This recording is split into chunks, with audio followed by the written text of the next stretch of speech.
tu en tireras ta nourriture tous les jours de ta vie. Car tu es poussière et tu retourneras à la poussière. Nous allons tous y retourner.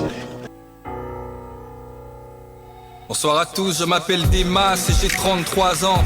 Ce matin-là, je m'apprêtais à aller au taf et sans faire gaffe, j'étais en retard, pas de chance. Ma femme se trouvait dans la chambre avec les gosses. C'était l'heure de l'école, elle rangeait leurs peignes et leurs brosses, inébranlable avec mon air de catcheur. Spirituellement, je parais plus fort que ma femme, car sur ma vie, j'ai un appel de pasteur. Je lui fais souvent la leçon, car je trouve qu'elle prie pas assez. Et chaque fois qu'il y a une épreuve, pouf, elle est prompte à se lasser. Et moi je jeûne, je prie, je sers à l'église. Je suis le bras droit de l'apôtre Paul du coup. Y'a personne qui me néglige et au boulot, je suis juste excellent. Mon salaire est étincelant, t'as le compte en découvert. Le mien est trop souvent en excédent. Et quand je vais sur Instagram, c'est vraiment trop fort. Les gens sont fortifiés dans l'âme parce que je suis tellement profond. Car j'ai un grand appel au ministère, un grand appel prophétique. Y'a que ceux qui manquent de discernement, qui sont trop sceptiques. Mais peu importe la famille, chacun sa grâce, car Dieu il lève qui il veut. En tout cas je sais ce que je vaux, et faire son œuvre c'est ce que je veux. J'ai un appel des nations, je dois voyager dans le monde entier et faire toutes sortes de bonnes actions. L'humilité ça me caractérise, car quand j'arrive quelque part, je me fais tout petit tout au fond de l'église. Mais dans mon cœur je sais que je les dépasse tous. Et si jamais ils me donnent le micro, ils verront que je les déclasse tous. Dans ma vie j'ai pu avoir ce que je veux.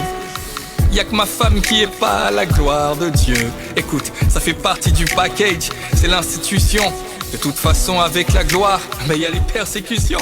Ce jour-là je lui ai dit dépêche-toi, car on va être en retard. Elle me répond t'inquiète pas chérie, je suis sur le départ. Je fais dans la douche pour ajuster une dernière fois mes contours. Et puis j'appelle ma fille aînée pour qu'elle me parle de son cours. La première fois, elle ne me répond pas. La deuxième fois, je lève la voix et j'aboie, car après tout, je suis le roi. La troisième fois, elle ne me répond toujours pas. Alors énervé, je vais dans la chambre comme un loupard.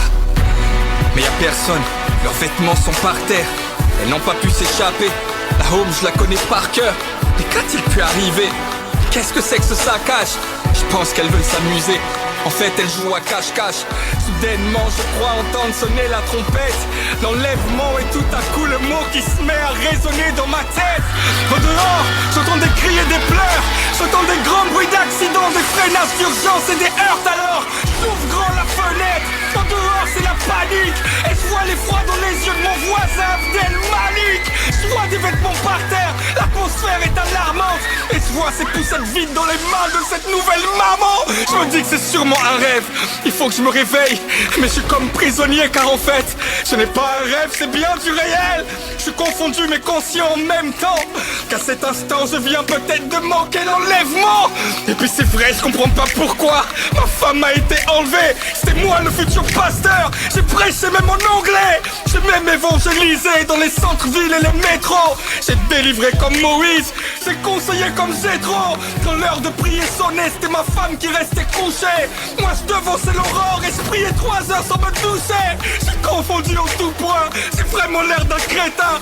C'est quoi, je vais vérifier ça. Je vais appeler des amis chrétiens.